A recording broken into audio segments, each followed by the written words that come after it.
Halo, perkenalkan nama saya Raffi Zakiriadi dengan NIM 2542500-463. Di sini saya akan membahas investasi asing di sektor strategis.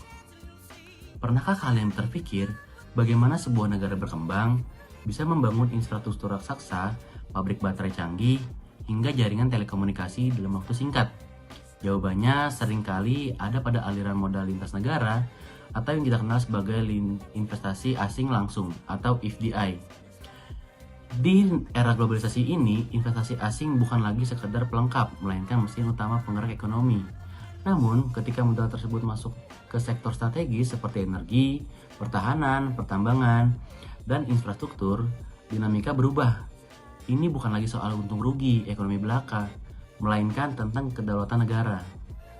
Fokus bahasan. Oleh karena itu, dalam video kali ini, fokus bahasan kita adalah melihat bagaimana Indonesia menyeimbangkan dua kepentingan yang saling bertolak belakang. Di satu sisi, kita butuh modal asing untuk mempercepat pertumbuhan. Di sisi lain, kita harus menjaga kontrol ketat agar aset-aset vital negara tidak sepenuhnya dikuasai oleh pihak asing. Kita akan membedah kebijakan realita di lapangan, serta dampaknya bagi masa depan bangsa. Landasan kebijakan Indonesia. Indonesia sebenarnya memiliki benteng regulasi yang cukup dinamis. Landasan utamanya berakar dari pasal 33 UUD 1945 yang menegaskan bahwa bumi, air, dan kekayaan alam yang dikuasai oleh negara untuk kemakmuran rakyat. Untuk teknis investasinya, pemerintah mengaturnya melalui UUD nomor 25 tahun 2007 tentang penanaman modal yang kemudian diamandemen melalui UU Cipta Kerja melalui aturan turunan yaitu Daftar Prioritas Investasi atau DPI.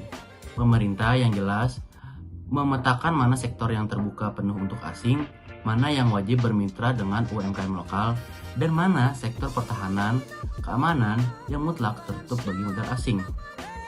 Pembahasan. Mari kita lihat realitanya. Salah satu contoh paling nyata saat ini adalah sektor hilirisasi pertambangan seperti nikel. Dulu kita hanya mengekspor bahan mentah. Sekarang dengan masuknya investasi asing, terutama dari Asia Timur seperti Tiongkok, Indonesia mampu membangun smelter raksasa. Hasilnya, nilai tambah produk kita naik jadi berkali-kali lipat, lapangan kerja baru tercipta, dan posisi Indonesia dalam rantai pasok baterai kendaraan listrik global menjadi sangat diperhitungkan. Namun, ketergantungan yang tinggi pada satu atau dua negara investor ini mulai memicu perdebatan hangat di masyarakat. Analisis. Dari perspektif analisis, investasi asing di sektor strategis ini sebagai pisau bermata dua.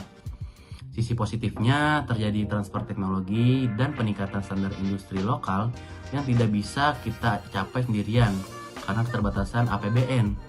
Namun di sisi resikonya tidak boleh diabaikan. Jika proteksi kita lemah, kita beresiko menghadapi ancaman economic coercion atau tekanan ekonomi politik dari negara investor. Selain itu, masalah sosial seperti dominasi tenaga kerja asing di level manajerial dan isu lingkungan di sekitar area industri sering jadi bom waktu jika tidak diawasi ketat oleh pemerintah.